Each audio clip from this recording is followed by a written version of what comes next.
Hello guys, welcome back to my channel. आज हम एक बहुत ज़्यादा इंपॉर्टेंट टॉपिक पे बात करने वाले हैं, वो है मोटिवेशन। हमारी जो बैंक जर्नी होती है, कई बच्चों को बहुत जल्दी सक्सेस मिल जाती है, कई को बहुत टाइम लगता है। तो इस पूरी जर्नी में हम अपने आप को मोटिवेटेड कैसे रखें? मुझे 4 साल लग गए। तो बहुत से लोगों का ये क्वेश्चन रहता है कि आखिर मैंने अपने आप को इस पूरी जर्नी में मोटिवेटेड कैसे रखा। हम लोग जब बहुत कम मार्जिन से फेल होते हैं, चाहे प्री में हो या मेंस में हो, तो हम लोगों को स्टार्ट से फिर से स्टार्ट करना पड़ता है।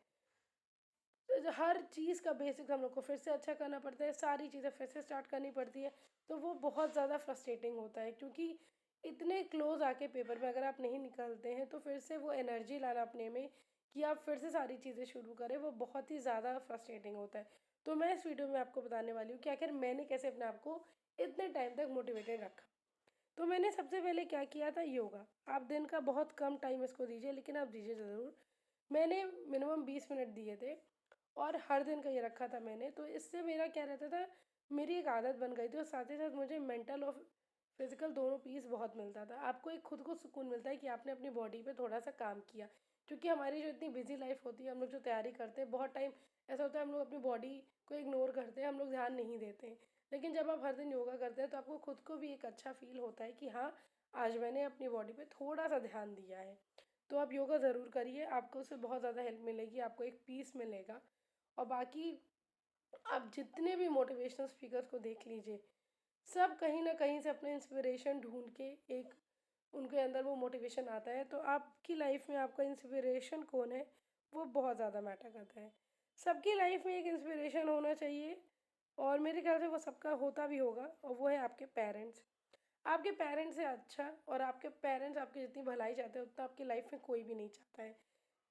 पेरेंट्स आपको हो सकता है उतना ना समझे, क्योंकि जब हम कंपटीशन की तैयारी करते हैं, बहुत से ऐसे टॉपिक सब्जेक्ट्स चीज़ें पूरी बदल जाती हैं जो हम लोग के पेरेंट्स ने कभी ना पढ़ी है, ना हम लोगों को कभी देख मतलब उन्होंने अपनी लाइफ में वो चीज़ें कभी की नहीं है। ठीक है, और ना ही हम लोगों को वो पढ़ा सकते हैं वो चीज़ें। तो पेरेंट्स बहुत बार होते हैं कि वो चीज़ समझते नहीं है, बट बेसिक तो वही है ना, वो जानते हैं कि बच्चे को कैसे मोटिवेट करना है। आप जब भी फेल हो, आप हमेशा अपने पेरेंट्स से बात करिए उस टॉपिक पे। मैं जब भी फेल होती थी, हम हमेशा मम्मी पापा को बात करते थे।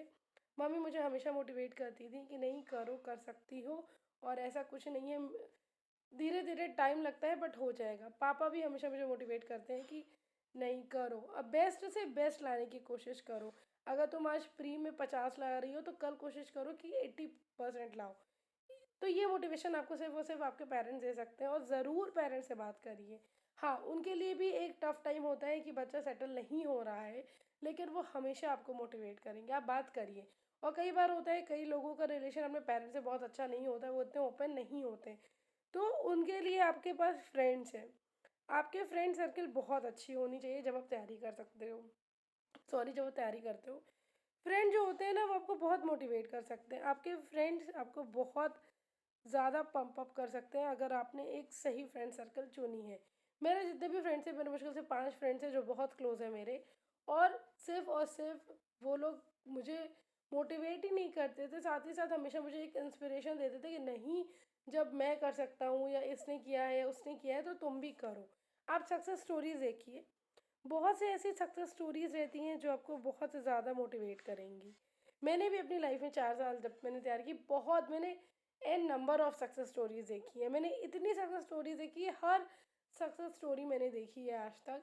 मैं हमेशा एक चीज़ सीखना चाहती थी कि आखिर इन्होंने कैसे किया है। ये भी एवरेज स्टूडेंट है, हो सकता है कोई उसमें टॉपर भी हो, लेकिन अगर टॉपर भी है तो टॉपर ने कैसे किया है। ऑब्वियस सी बात है, अगर टॉपर ने किया है तो टॉपर ने उसके लिए भी बहुत मेहनत की होगी।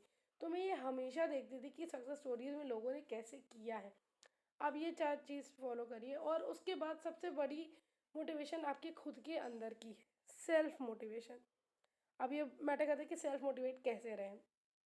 आप एक एम करते हैं लाइफ में कि आपको कुछ बनना है, चाहे आपको पीओ बनना हो या आपको क्लर्क बनना हो। आपकी लाइफ का कोई ना कोई एक एम होगा जब आप तैयारी करना शुरू किए हो। जब आप हमेशा आप एक बड़ा एम करिए। जब आप पीओ का एम करेंगे ना, तो आपका पीओ और क्लर्क दोनों निकल जाएगा। जब आप सिर्फ क्लर्क का एम करेंगे, तो क्लर्क निकलने के बाद आपको पीओ के लिए फिर से तैयारी करनी पड़ेगी। तो डबल तैयारी करने की क्या ज़रूरत है? आप अपना लेवल ही उतना बढ़ा लीजिए कि आप डायरेक्ट पीओ का पेपर निकालिए। आपको क्लर्क के बाद फिर से उतनी ही मेहनत करके पीओ का पेपर नहीं निकालने की ज़रूरत पड़े। आपको मेहनत दोनों सिनेरियो में करनी है, तो आप पीओ के लिए ही मेहनत करिए। तो हमेशा अपना जो गोल सेट करिए ना, वो थोड़ा हाई ही सेट करिए कि मुझे पीओ ही निकालना है। और रही बात सेल्फ मोटिवेशन की, तो ये आप कर सकते हो। और दूसरी चीज़ मैंने क्या किया अपनी लाइफ में, मैंने हमेशा ये सोचा था कि जब मेरा बैंक हो जाएगा तब मैं लोगों के लिए क्या करूँगी। मैं अपनी फैमिली के लिए क्या करने वाली हूँ, मैं अपने फ्रेंड्स के लिए क्या करने वाली हूँ, मैं खुद के लिए क्या करने वाली हूँ। तो ये चीज़ मुझे बहुत मोटिवेट करती थी कि अगर मैं जॉब नहीं लेती हूँ तो मैं मेरे जो खुद के ड्रीम्स हैं मैं उनको कभी पूरा ही नहीं कर पाऊँगी। तो आपको कुछ ना कुछ एक फ्यूचर ड्रीम होना चाहिए कि अच्छा, जब मेरी पहली सैलरी आएगी तो मुझे फैमिली मेम्बर्स के लिए ये करना है, और मुझे अपने फ्रेंड्स के लिए ये करना है, मुझे अपने लिए ये खरीदना है। मेरे कोई बहुत बड़े शौक नहीं है, लेकिन मुझे हमेशा फैमिली के लिए करने का है कि मुझे अपनी फैमिली के लिए करना है। आज मेरी जब जॉब लग गई है, अभी मेरी सैलरी नहीं आई है, बट मैंने अपनी फैमिली के लिए थोड़ी-थोड़ी चीज़ें सोच रखी थी, जो अब मुझे पूरी उम्मीद है जब मेरी सैलरी आनी शुरू होगी तो मैं अपनी फैमिली के लिए करना शुरू कर दूँगी। तो वो एक ड्रीम रखिए कि सैलरी आने के बाद, जॉब लगने के बाद अपनी फैमिली के लिए क्या करने वाले हैं। वो भी आपको एक बहुत ज़्यादा इंस्पायर करेगा कि अच्छा, मुझे ये करना है तो मुझे इसके लिए इतनी मेहनत करनी भी चाहिए। अगर आप पीओ बनना चाहते हो तो आपको उतनी मेहनत करनी है, इसलिए आपको एक कोई ड्रीम रखिए अपनी फैमिली के लिए, तो वो ज़रूर आपको इंस्पायर करेगा। और उसके बाद एक चीज़ आती है कि आपको क्या पसंद है हर पूरे दिन भर में। जैसे मेरा फेवरेट हॉबी है डांस। मुझे जब टाइम मिलता था पूरे दिन में, अगर पढ़ लिया, बाकी चीज़ें कर ली, एसटी कर लिया, जीए कर लिया, सारी चीज़ें कर ली, उसके बाद अपने रिफ़्रेशमेंट के लिए मैं डांस करती थी। आपका भी अलग-अलग रिफ़्रेशमेंट्स हो सकता है, आपको भी अलग-अलग चीज़ें पसंद हो सकती हैं। आपको जो पसंद हो, आप वो चीज़ ज़रूर करिए। आपकी जो भी हॉबी हो, थोड़ा-सा ही करिए, आधा घंटा ही टाइम निकालिए, बट ज़रूर करिए। क्योंकि ये आपको फिर से एक नई एनर्जी प्रोवाइड करेगी। क्योंकि पूरे दिन में जब आप पढ़ते हैं तो आपको कहीं न कहीं कोई ऐसी चीज़ें पसंद होती हैं करना, और आप उसको ज़रूर करिए। आधा घंटा करिए, 20 मिनट करिए, सबसे कम टाइम दीजिए इसको भी, लेकिन करिए ज़रूर। मैं डांस करती थी, मैं जब भी बहुत पढ़ लिया, लिख लिया, तो मेरा ये डांस का रहता था, और इवन अभी भी हम डांस ही करते हैं। जब सारी चीज़ें अब हो गई हैं, पीओ हो गए हैं, क्लर्क भी हो गए हैं, तो अब हम आराम से अपने बाकी शौक़ को भी पूरा कर सकते हैं। अब मेरा एक नया शौक़ बना है पेंटिंग का, क्योंकि अब जब चीज़ें हो गई हैं, सेटल हो गए हैं, तो आप अपने हिसाब से और अपने शौक़ को पूरा कर सकते हैं। तो मेरा बेसिकली ये पूरा था कि आप अपने आप को मोटिवेशन कैसे बनाए रखें इस पूरे जर्नी में, या मोटिवेटेड कैसे रहें, मैंने यही किया। और सबसे बड़ी बात, आप अपने दिमाग में ये बिठाइए कि अगर कोई बंदा आपसे कम जो है, या जो आपसे उतना तेज़ नहीं है पढ़ने में, या आपसी ही तरह एवरेज स्टूडेंट है, वो कर सकता है, तो आप क्यों नहीं? आप इतनी मेहनत क्यों नहीं कर रहे हैं कि आप उस लेवल तक नहीं पहुंच पा रहे हैं जहाँ पे आप ही से कम पढ़ाई करने वाला बंदा, या ऑब्वियसली मतलब पढ़ाई तो सब करते हैं, लेकिन आप ही से थोड़ी कम मेहनत करने वाला बंदा अगर सक्सेसफुल हो गया है, तो आप इतनी मेहनत करके भी सक्सेसफुल क्यों नहीं हो पा रहे हैं? अपनी स्ट्रैटेजीज़ पे ज़रूर मेहनत करिए। स्ट्रैटेजीज़ अगर आपकी चेंज करिए, ऐसा कोई हार्ड एंड फास्ट रूल नहीं है कि एक स्ट्रैटेजी बनाए हैं 4 साल से उसी को कर रहे हैं। मैंने ये गलती की थी, मैंने एक ही स्ट्रैटेजी बनाई थी, उसी को 2 साल किया था, इसलिए मेरा कोई भी प्री नहीं निकला था। फिर मैंने अपनी स्ट्रैटेजी चेंज की, मैंने ये देखा कि नहीं, ऐसे नहीं होने वाला है।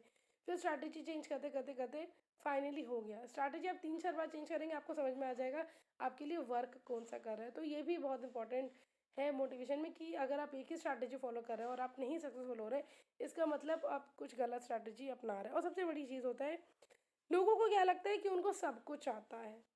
ऐसा कुछ भी नहीं है। अगर आपको सब कुछ आता है तो आप जॉब लीजिए ना।